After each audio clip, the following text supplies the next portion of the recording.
Hello, welcome to our daily reflection for Friday the 12th of September. Over the last month or so, we've been having an evening service where we've been having prayers for healing. So I want to have just a few thoughts about the healing ministry this morning. In one of the invitations to communion, there's this response that we can use, and it actually comes from Matthew 8 and verse 8, but it's one that we use sometimes. Lord, I am not worthy to receive you, but only say the word, and I shall be healed.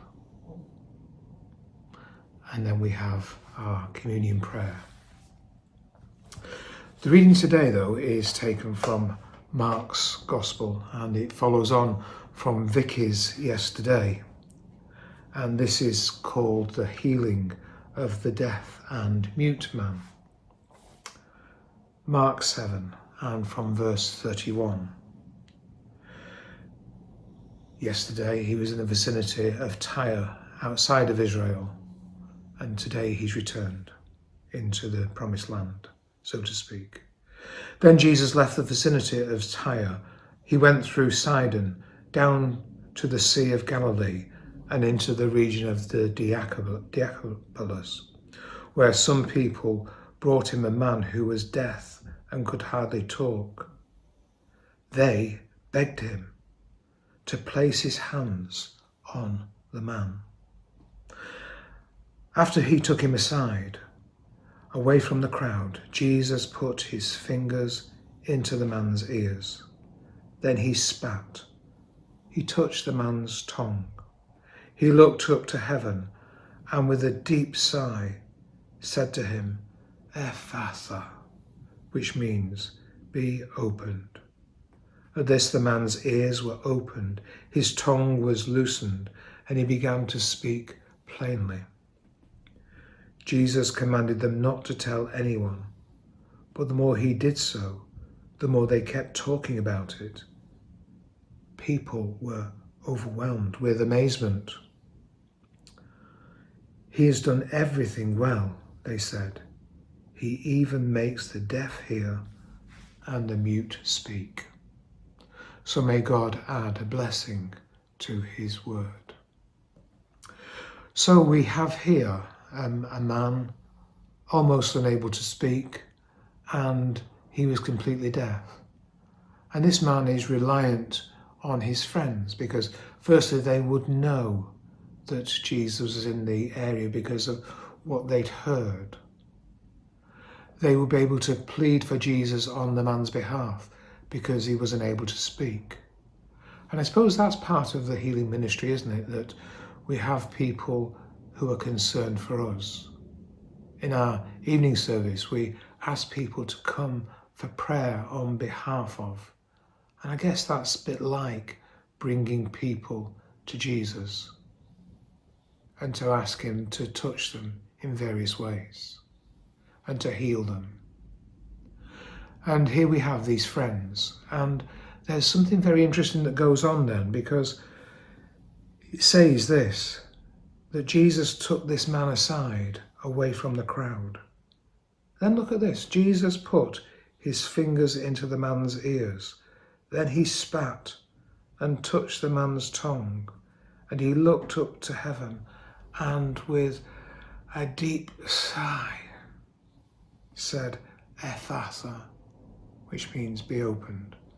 And there are a number of actions going on there, aren't there? Manual actions. And perhaps we'd say for all people who are deaf or unable to speak, this is the way forward. But we don't. Because if we looked at the passage from yesterday that Vicky read for us, Jesus hardly even addresses the demon, but he speaks to the girl's mother and says, go, and your faith has made your daughter well. And when we look at other stories, the woman touching the hem of the garment, Jesus going to speak to Jairus' daughter, or the 10 lepers, there's a different action for each person, or no action, or just words. And I suppose what we have to conclude from that is that this healing ministry is God's province completely. It's not down to the healer person with that particular ministry, but it's down to Jesus and the faith of people bringing them to them. Now we know, and I've had this discussion recently, that our desires for healing aren't always met in the way we want them to. Often we look to the physical, but actually there's the emotional and the spiritual also in the background. And when we bring people to Jesus, he wants us to have an abundant life. And does that mean that everybody gets healed? Well, we don't see that, do we? We don't see that at that time.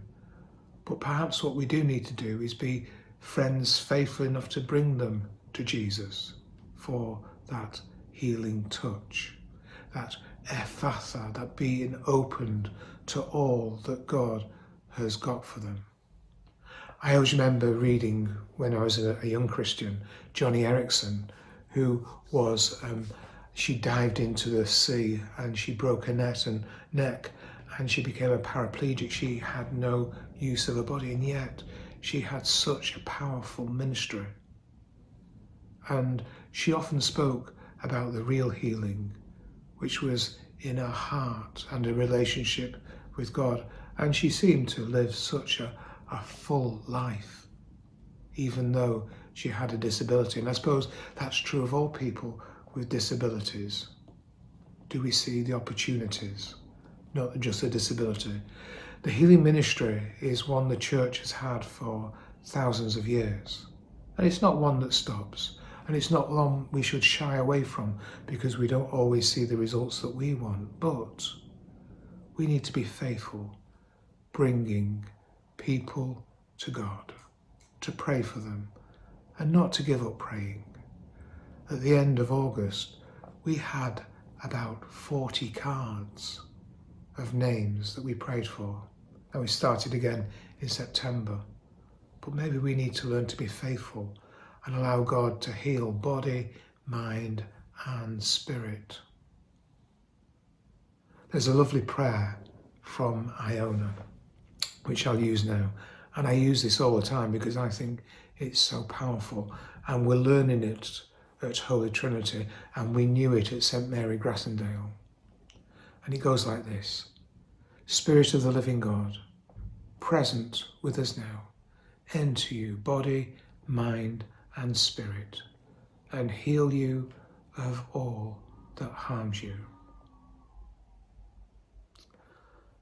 We'll continue with our prayers for healing, and I hope you do too. So God bless you.